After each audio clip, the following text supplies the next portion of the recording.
So I normally don't make videos like this, but I thought it might be worth it to talk about a phenomenon that has always had some relevance to the way artists function on social media, but has in recent years become more of an expectation. And it's a phenomenon that I'd like to call, at least for the purposes of this video, the artist as influencer.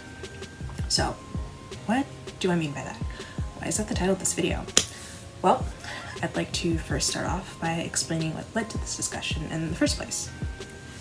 So, what led to this topic? I'd like to first get out of the way that this is not a video about how to gain an Instagram following, a Twitter following, any sort of major mega following on social media. I am not qualified at all to talk about that, to give advice on that. Rather, this is a video about the increasing importance of big followings in the art community. So I feel like every few months, art circles, be it on Twitter, Instagram, what have you, we have these conversations that vary wildly on the opinions of what having a little or large following means for an artist in the age of social media.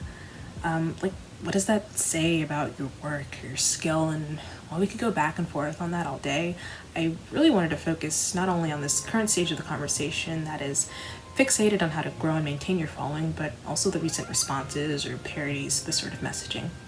I feel like we've all searched online for ways to gain followers and increase engagement, and it's a very relatable topic, not just to me, but to lots of people.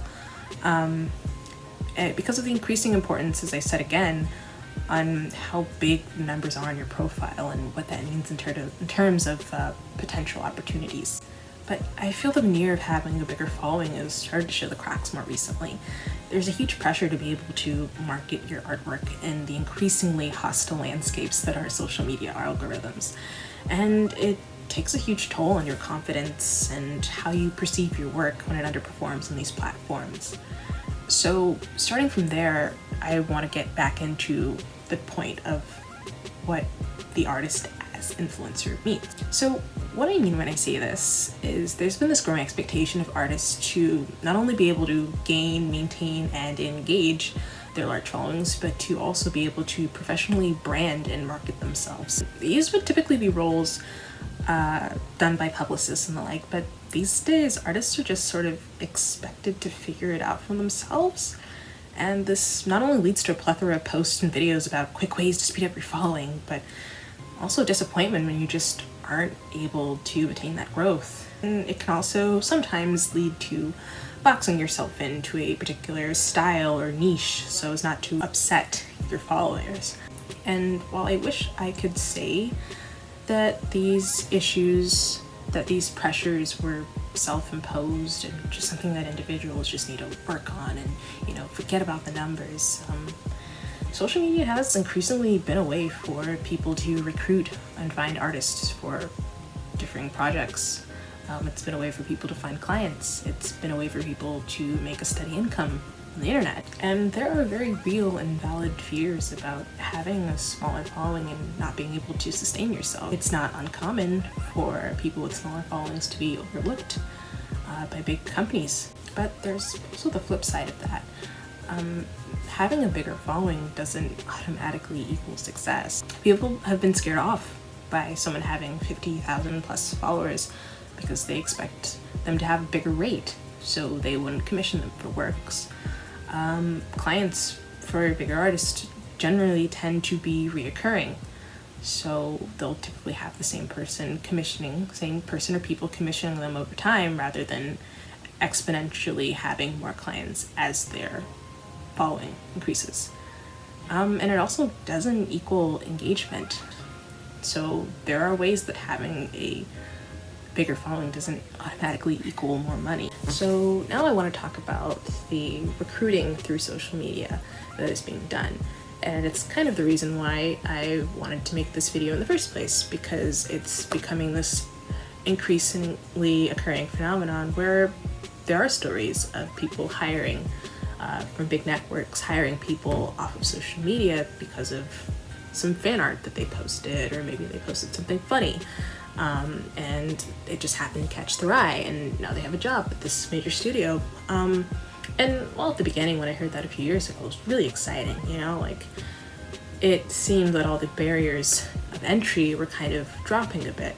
You know, anyone can get hired just off their social media presence alone.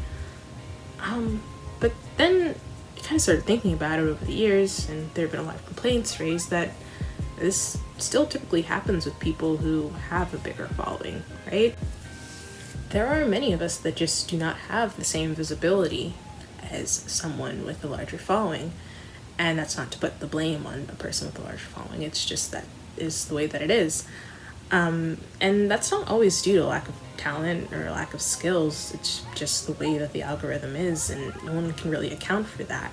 So when we are applying through the proper channels of, say, a social media website or LinkedIn or Indeed, it's kind of disheartening to, you know, have people say that they rarely, if ever, check their emails or check company sites in order to sort through the applications that were pretty carefully put together by all these hopeful applicants. And I think that's kind of why I wanted to talk about that right now today, because the burnout has kind of overshadowed these sort of posts about how to grow your following, as people are more and more tired of having to advertise 24/7 sort of work that they're doing.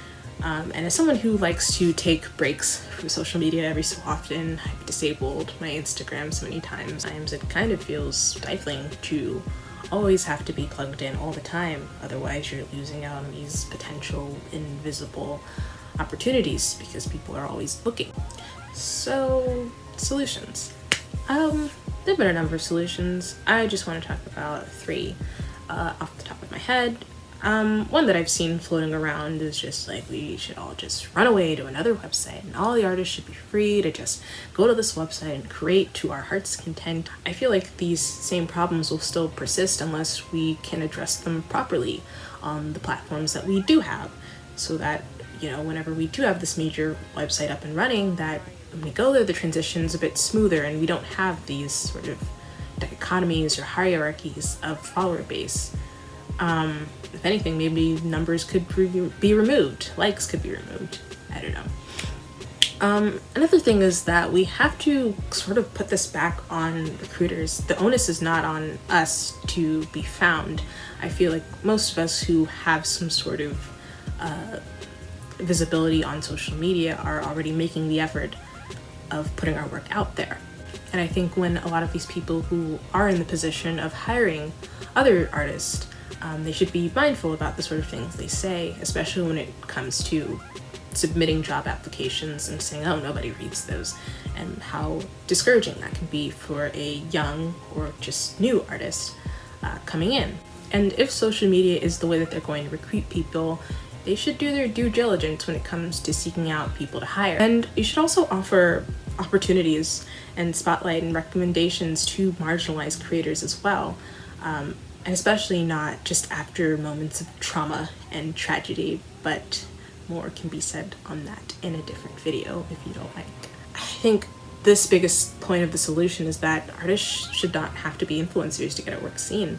And finally, what can artists do about this? So what I have seen work, though, are these visibility hashtags, like visible women, Black creators, trans creators, these sort of hashtags that are meant to uplift artists whose work would normally not get seen in the wider scope of the internet, right? And these hashtags are very effective when properly spaced out. I think when these hashtags are pre-planned and spaced out, they can help a lot of small artists get traction. So I'd like to end this on my thoughts of the concept of the artist as influencer. I of course believe that, you know, we shouldn't be expected to be these social media marketing gurus when we're just kind of here to create. And I don't think that there should be any undue pressure on us to have these large followings. So that's basically everything that I planned for this video. I'm not sure if I want to do more, but I do have other videos in the work that would be pretty fun to record.